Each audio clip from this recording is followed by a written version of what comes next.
Hi అందరికీ నమస్కారం. Welcome to our channel. ప్రస్తుతం మనతో పాటు గెస్ట్గా ఉన్నారు పొలిటికల్ అనలిస్ట్ అశోక్ కుమార్ గారు. సార్ నమస్తే అండి. నమస్తే అండి. సార్, పార్లమెంటులో లావు శ్రీకృష్ణదేవరాయలు గారు మద్యం కుంభకోణం గురించి కొన్ని వ్యాఖ్యలు అయితే చేశారు. అసలు ఆ విషయం ఏంటి, ఏం జరిగింది, అదొక కొంచెం ఎక్స్ప్లెయిన్ చేస్తారు. అంటే 2019 నుంచి 2024 వరకు అంటే ఆయన ప్రభుత్వంలోకి రాకముందు జగన్మోహన్ రెడ్డి ఇచ్చిన ముఖ్యమైన హామీల్లో మద్యం మద్యం మద్యం అంటే ఆయన స్వతహాగా ఒక రామారావు అనుకున్నాడో ఏమో తెలియదు కానీ మద్యపానం నిషేధిస్తాము రాష్ట్రంలో చెప్పినాడు, వచ్చినాడు. అదే విధంగా పెన్షన్ పెంచిస్తామని చెప్పినారు. సంవత్సరానికి 250 పెంచుకుంటా పోయినాడు. అంటే అట్ ఏ టైం పెంచలా. అంటే మాట తప్పును మడవ తిప్పును అనే మాటని పూర్తిగా తొంగలో దొక్కేసాడు జగన్మోహన్ రెడ్డి. అందులో మనం ఈ రెండు పెన్షన్ ఏ విధంగా చేశాడో ఈ దశలో మనం చూస్తే మద్యపాన నిషేధం అనేది మెయిన్ టాపిక్ అనమాట. దాన్ని ఏం చేశాడు, ఒక పెద్ద ఎక్కడ లేని మన దేశంలో కాదు ప్రపంచంలో లేని ఒక వింత లాజిక్ ఒకటి చెప్పినాడు. ఇప్పుడు మనం ఒక 100 రూపాయల సరుకుని 250, 300 చేసినప్పుడు ఆటోమేటిక్గా దానిపైన ఇంట్రెస్ట్ పోయి కొనరు జనాలు అని దానికి మధ్యాహ్నం ఆపాదించాడు. 100 రూపాయలు దొరికే సరుకుని 300 రూపాయలు చేస్తే దాని వెల అనవసరం కదా పెట్టేదని చెప్పి ప్రజలు కొనరు అని చెప్పి పెద్ద లాజిక్ చెప్పినాడు. ఎవరు ఆగుతారన్న? ఎవరు ఆగుతారు? ఇప్పుడు సాయంత్రం 7:30 అయితే కొంతమంది మైండ్ తడతా ఉంటుంది, కొంతమందికి అప్పు చేసి వెళ్ళిపోతారు. అవును. సో అంటే ఆయన తెలియదు కదా, ఆయన అతి తెలివితో ఎట్లా ఉంటాయి కదా. నానప్రేమతో సినిమాలో చెప్పినట్టు తెలివైనోడు ఒక రకం, అతి తెలివైనోడు ఒక రకం. అతి తెలివైనోడు కంటే తెలివైనోడు జగన్మోహన్ రెడ్డి. దేంట్లో ఈ షెల్ కంపెనీస్ పెట్టడాలు, డబ్బులు సంపాదించడాలు, సీజ్ చేసి సెజ్జు చేయడం. అంటే ఏదన్నా ఒక భూముల్ని సెజ్జు చేసేస్తారు ఫస్ట్, దాని తర్వాత వాళ్ళు హస్తగతం చేసుకుంటారు. అంటే వాళ్ళకి ముఖ్యమైన వాళ్ళకి అంటే డబ్బుల్ని ఏ విధంగా లావాదేవీలు చేయాలా అక్రమంగా అనేది జగన్మోహన్ రెడ్డి పిహెచ్డి చేశాడు.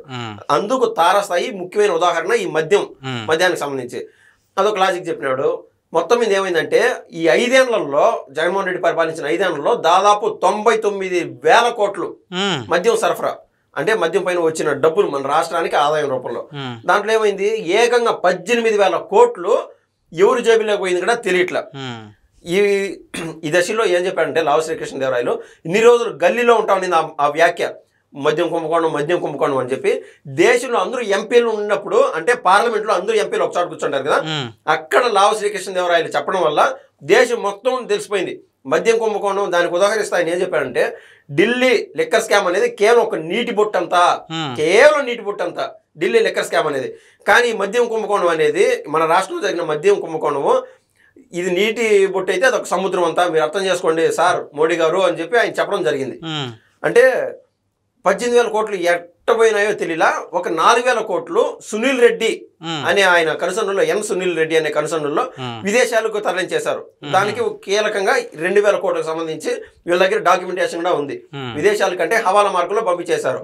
ఇంకొక 2,000 కోట్లు కూడా వీళ్ళ దగ్గర డాక్యుమెంటేషన్ ఉంది. అంటే 4,000 కోట్లు విదేశాలకు పోయినాయి.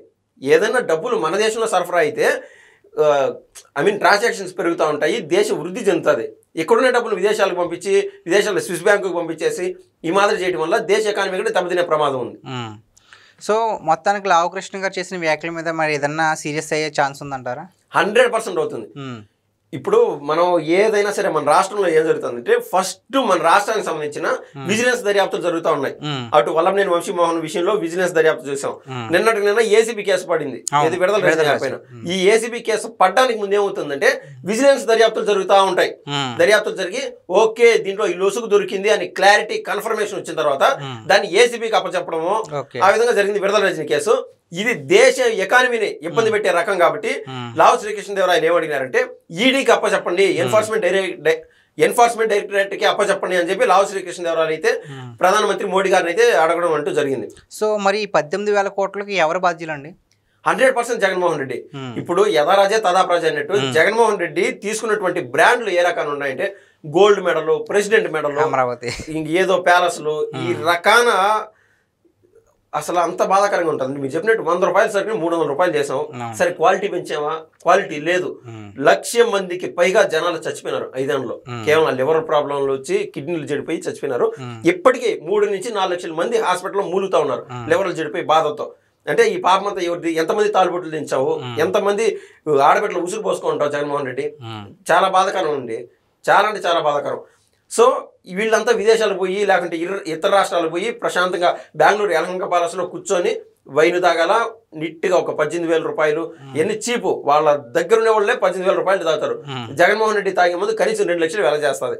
నువ్వు ఇక్కడ మన రాష్ట్రానికి 200 రూపాయలు పెట్టి ఒక చీప్ బాటిల్ అమ్మితే దాని ఒక విషం తాగినట్టే, అది తాగేటప్పుడు మనకే అనిపిస్తుంది, ఒక విషం తాగినట్టే అనిపిస్తుంది. నరకయాతన చూసినారు రాష్ట్ర ప్రజలు. ఈ పాపం ఊరికే బాదు. ఖచ్చితంగా దీంట్లో ఈ కసిరెడ్డి రాజశేఖర రెడ్డి, సునీల్ రెడ్డి, మిథున్ రెడ్డి ఇటువంటి వాళ్ళు ఎంత మందిని అక్కడ సర్కిల్లోకి రావాల్సిందే. ఖచ్చితంగా కటకటాల వెనకాల ఖచ్చితంగా పోవాల్సిందే. సో అరెస్ట్ అయితే కనుక ఇప్పుడు మీరు చెప్పినట్టుగా సునీల్ రెడ్డి, మిథున్ రెడ్డి వీళ్ళు అందరూ అరెస్ట్ అవుతారా, లేదంటే మెయిన్గా ఉన్న వాళ్ళు అరెస్ట్ అవుతారంటారా? అందరూ ఖచ్చితంగా ఎవరైతే ఇన్వాల్వ్మెంట్ ఉన్నారో హైదరాబాద్ కేంద్రంగా జూబ్లీ హిల్స్, బజార్ హిల్స్ మధ్యలో ఒక పెద్ద బిల్డింగ్ పెట్టుకొని రాష్ట్రంలో ప్రభుత్వంలో ఉన్నారు ఆ రోజున. కానీ హైదరాబాద్ కేంద్రంగా అంటే వాళ్ళు చేసిన విధానం చూడండి ఎంత పకడ్బందీగా చేశారు. వాళ్ళు ఎంత పకడ్బందీగా చేశారో చూస్తే మనకు అర్థమవుతుంది. అదేవిధంగా తాడేపల్లి ప్యాలెస్లో దాదాపు 200 క్యాష్ మిషన్లు ఉన్నాయంట. మీరు అర్థం చేసుకోండి ఎంత రేంజ్లో మనీ ట్రాన్సాక్షన్ ఉంటే. క్యాష్లెస్ ట్రాన్సాక్షన్స్ అంటే దాదాపు అంటే ఈ 18,000 కోట్లు నేను ఏదైతే చెప్పానో, ఒకటి మనం సరైనోటి సినిమాలో ఒక చిన్న ఉదాహరణ ఉంటుంది. ఒకడు అంటే వైరం ధనుష్ అనే విలన్ ఉంటాడు. అతను ఏం చేస్తాడంటే ఒక ఆస్తి పరుడు దగ్గర ఆస్తి కాజేస్తాడంటే సెటిల్మెంట్ చేసుకుంటాడు. చేసుకొని అయ్యా నాకు ఈ 3 ఎకరాలు నాకు ఎందుకు ఇచ్చావు, దాంట్లో ఒక 20 సెంట్లు నువ్వు పెట్టుకుంటాడు. ఎందుకయ్యా ఈ నాకు 20 సెంట్లు ఎందుకు ఇచ్చినావు అంటే, ఈ ఇంటికి ఒక కాపలాదారుడు కావాలి కదా, నా ప్రాపర్టీకి ఒక కాపలాదారుడు కదా, 20 సెంట్లు నువ్వు పెట్టుకోలే అంటాడు. అంటే మొత్తం ప్రాపర్టీ కాజేయడము. దాంట్లో ఏదన్నా విజిలెన్స్ అధికారులు, ఏసీబీ అధికారులు వస్తే ప్రాపర్టీ ఏంది అని చూపించి బూచిగా చూపించి ఇలా ఉంటుంది ఒక ఎగ్జాంపుల్. అదే రకాన ఈ 18,000 కోట్లలో ఏమైందంటే 687 కోట్ల రూపాయలు మాత్రమే వైట్ మనీ ట్రాన్సాక్షన్ అయింది. ఏమని అడిగితే మేము వైట్ మనీనే చేసాం, వైట్ మనీ చేసాం, అమ్మటి రాంబాబు లాంటి వాళ్ళు బయటకు వచ్చి ఏ మాటలు మాట్లాడేది. ఓకే, మరి ఈ మద్యాన్ని అరికట్టడం ఉంటే ఏ ప్రభుత్వంలో అయినా సరే, గత ప్రభుత్వం చూసుకోవచ్చు, ఈ ప్రభుత్వం ఎవరైనా సరే అరికట్టే అవకాశం ఉందంటారా, లేకపోతే ఎలాగ అరికట్టలేము కాబట్టి ఇచ్చే మద్యాన్నే కాస్త నాణ్యత కలిగిన మద్యాన్ని ఇస్తే బాగుంటుంది అంటారా? ఖచ్చితంగా. అంటే ఇమ్మీడియట్ గా మనం ఇప్పుడు మధ్యాహ్నం అరికట్టేసాం అనుకోండి, కరోనా టైం ఏమైనా చూసాం, కొంతమందికి పిచ్చి ఎక్కిపోయి ఏం చేయాలి తెలియక శానిటైజర్ బాటిల్ కూడా దాగేశారు.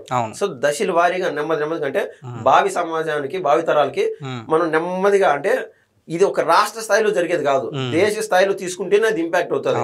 మన రాష్ట్ర స్థాయిలో మనం ఆపేస్తే మనం ఇతర రాష్ట్రాలు పోయి తాగుతారు, అక్రమ రవాణా సరఫరా అవుతుంది, పోలీసులకు ఇంకా పని ఎక్కువ పెరుగుతుంది. ఇదంతా ఆశామాషిగా అయ్యే పని కాదు.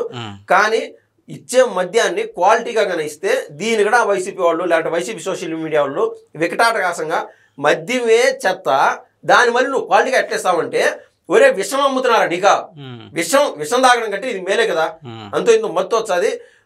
సాధారణంగా ఒక పేదవారండి పొద్దున్న నుంచి సాయంత్రం దాకా పనిచేస్తే కొంతమంది 400 నుంచి 500 రూపాయలు జీతం వస్తుంది సాయంత్రం దాకా పనిచేస్తే. ఆ సమయంలో సాయంత్రం పోయినాక తాగాలనుకోవడం తప్పు లేదు.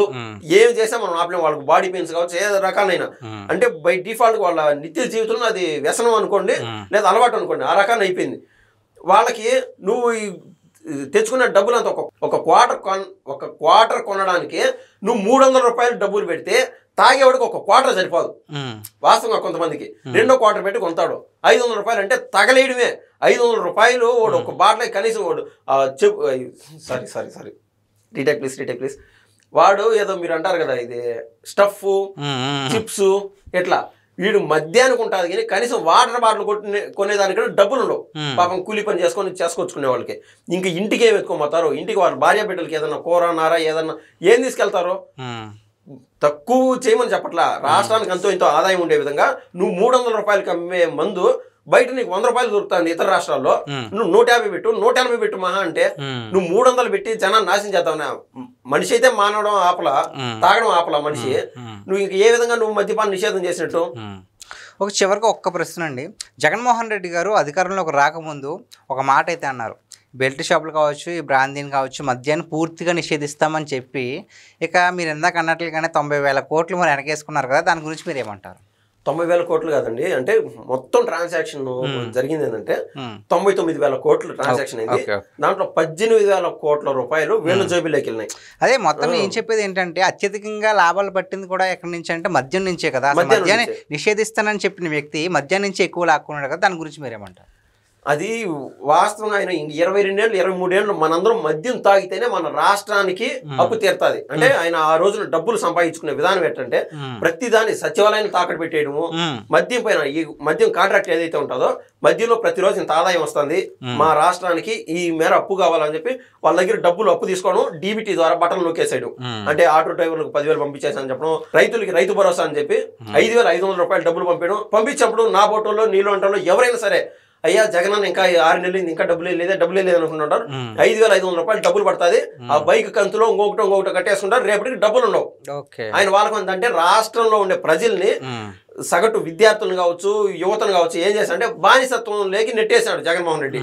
ఆయన డీబీటీ ద్వారా డబ్బులు వేయాలా, మనం వెయిట్ చేయాలా అంటే స్వయంగా సంపాదించుకునే శక్తి హరించేశాడు జగన్మోహన్ రెడ్డి ఒక మాటలో చెప్పాలంటే.